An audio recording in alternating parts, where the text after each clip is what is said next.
Mas gracias sean dadas a Dios, que nos da la victoria por medio de nuestro Señor Jesucristo. Así que, hermanos míos amados, estén firmes y constantes, creciendo en la obra del Señor siempre, sabiendo que su trabajo en el Señor no es en vano. Este video que estás a punto de comenzar a ver es un video que yo tenía planeado para dentro de unas 2, quizás 3 semanas, donde Dios me ha dado la oportunidad de estar estudiando su palabra y poco a poco voy escribiendo algunas partes importantes que me resuenan en el corazón y la mente.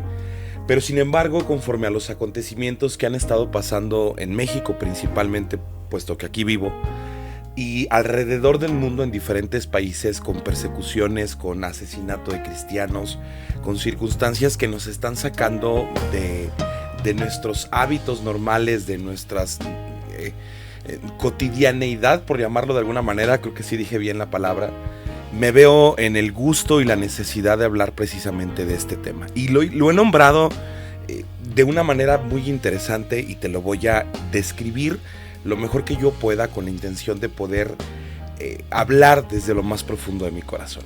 Debemos tener una confianza y fe paciente en Dios para que se cumplan sus propósitos. Y esto es algo que a lo mejor suena un poco complicado de entender al inicio, pero quiero tratar de hacerte ver lo que en mi corazón está sucediendo en este momento. Tristemente, la iglesia o la mayoría de la iglesia de Cristo, en este momento la mayoría de los miembros de la iglesia están un poco confundidos y distantes del objetivo central de lo que significa ser cristiano. Tristemente, el enemigo se ha metido poco a poco hasta un punto donde ya es ridículo el hecho de escuchar a gente que se hace llamar cristianos y que están enfrente de un grupo de muy grandes personas, predicando cosas que van no totalmente en contra del evangelio, pero que no tienen sentido, ¿sabes? Circunstancias o situaciones donde te dicen que si tú eres, por ponerte un ejemplo, ¿no? Si tú eres un cristiano, tú no tienes por qué enfermarte, tú no tienes por qué tener problemas económicos. Si tú eres cristiano, tú deberías de ser un empresario millonario que tenga muchos bienes. O que si tú eres cristiano, tú no deberías de tener ningún tipo de carencia. O que si tú eres un cristiano, no deberías de tener ningún tipo de tristeza, de enfermedad, de dolor. Y eso evidentemente emociona a cualquier persona. Donde la gente normalmente, yo comienzo a seguir a Cristo, los problemas en mi matrimonio se van a acabar. O si yo comienzo a seguir a Cristo, voy a dejar de tener problemas económicos. O donde si yo comienzo a seguir a Cristo, significa que mi vida va a comenzar a ser una vida perfecta, llena de bendiciones, llena de alegrías, donde no va a haber ningún tipo de problemas. Y evidentemente sabemos que Dios quiere eso para nosotros. Quiere que nuestro matrimonio, nuestra economía, nuestra familia, todo lo que conlleva la vida de un cristiano esté bien sustentado, esté bien firme. Pero esto no significa que no vamos a tener problemas. Al momento en que como cristianos comenzamos a querer solamente las bendiciones que vienen por parte de Dios y olvidamos el poner primeramente el reino de los cielos, llega un punto en el que nuestra fe se mengua cuando las cosas empiezan a salir de lo que normalmente podemos llamar como comodidad.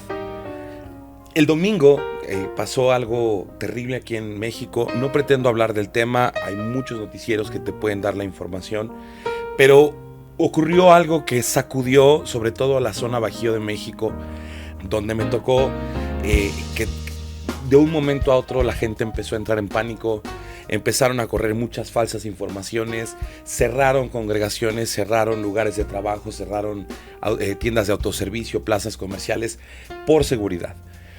Y yo veía a la gente corriendo, preocupada, encerrándose, preguntando en las redes sociales acerca de qué es lo que iba a pasar. Pero no solamente a la gente que no es cristiana, sino también a mucha gente cristiana que estaba pasando por momentos verdaderos de angustia, donde no entendían qué es lo que estaba pasando. Y curiosamente me llama mucho la atención que El domingo acontece esta circunstancia. El sábado acababa de haber una reunión aquí en León, Guanajuato, donde en el centro se reunieron cristianos de todas denominaciones con la intención de orar por la seguridad, por la familia, por levantar y exaltar el nombre de Cristo. Y el domingo comienza a acontecer esto.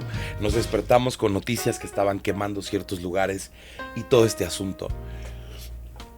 Evidentemente, humanamente es algo que, como decimos en México, ¿no? Te saca de onda, dices, bueno, ¿qué está pasando, no?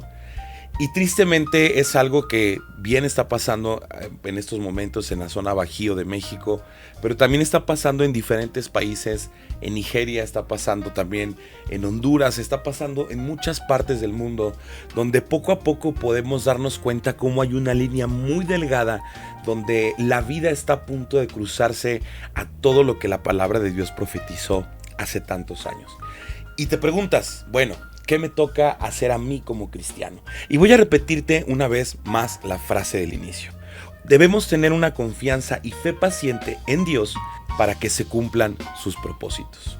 Y es aquí donde yo comencé a preguntarme en este momento. Recuerdo que el domingo tuvimos que estar encerrados en casa por seguridad, donde nos encontramos en un punto donde las calles estaban vacías prácticamente. Mi familia y yo nos dimos el tiempo de orar, no solo por nosotros, sino por nuestros vecinos, por nuestra comunidad, por nuestro municipio, por nuestro estado, y pedirle a Dios que tomara el control de las circunstancias y glorificándolo a Él, dándole toda la honra a Él. Gracias a Dios no pasó a mayores. Pero es aquí donde realmente me pregunté, me sentí como en el 2020 cuando estábamos en plena pandemia, donde no podíamos reunirnos, donde no podíamos salir casi a trabajar, donde estábamos prácticamente encerrados, nuestros hijos en sus habitaciones aprendiendo a través de la computadora y a través de la televisión, por medio de las clases virtuales.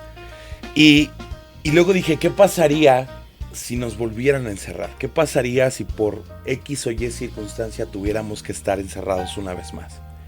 ¿Qué estoy haciendo yo? ¿Qué estoy haciendo en este preciso momento para poder ofrecer a mi Dios parte del servicio que me fue encargado a través de su palabra?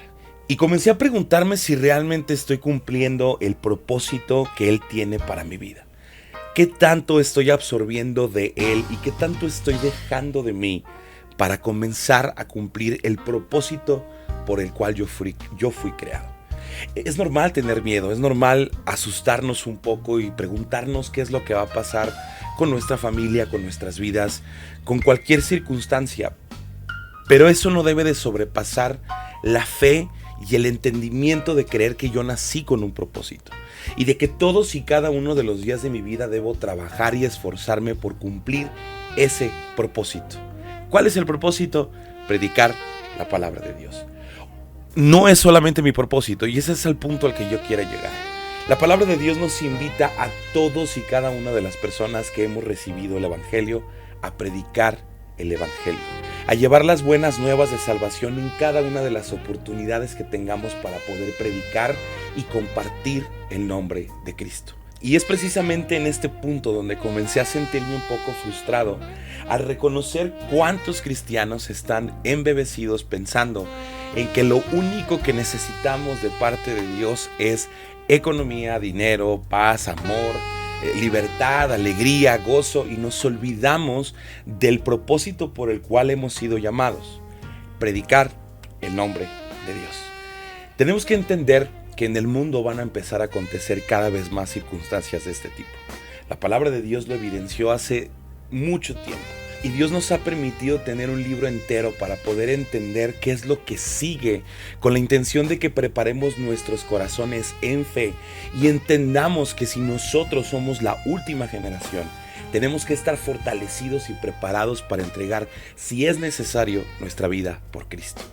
¿Qué tanto te estás preparando tú para ese momento? Si en este preciso momento el gobierno de tu país prohibiera total y completamente las Biblias, ¿cuánto sabrías de la palabra de Dios sin tenerla en tus manos? ¿Cuánto podrías predicar sin tener la Biblia en tus manos? ¿Cuántos versículos podrías citar? ¿Cuánto entendimiento podrías tener de la palabra de Dios? Eso es algo que preocupa. Eso es algo que mueve mi corazón y decir, Señor, puedo hacerlo mejor. No porque tenga que hacer algo por Dios o porque yo tenga una deuda con Cristo. No, simplemente porque reconozco que lo que soy y que todo lo que tengo, lo tengo única y exclusivamente gracias a su amor y misericordia que me ha regalado el día de hoy. Y necesito estar preparado todos los días para enfrentarme a un mundo que cada vez más se aleja de Cristo y que niega la fe y la veracidad de la palabra de Dios con la intención de burlarse de nosotros. Yo estoy contento de ser cristiano, yo estoy contento de ser llamado a predicar la palabra de Dios. Y aún siento que necesito aprender muchísimo más con la intención de estar preparado para cualquier circunstancia. Yo te invito el día de hoy a que estas palabras que te estoy diciendo, quizás un poco revueltas, que necesitas aferrarte y entender que has nacido con un propósito y que tienes que esforzarte por vivir en ese propósito. Ya basta de pensamientos que endulzan tu oído y tu cartera. Ya basta de pensamientos que te hacen sentir paz y satisfacción. Es tiempo de entender que Cristo y todos aquellos hombres y mujeres que lo siguieron desde el primer siglo estuvieron dispuestos a entregar todo por el reino de Dios. La pregunta aquí es, ¿tú hoy estás dispuesto a entregarlo todo por el reino de Dios?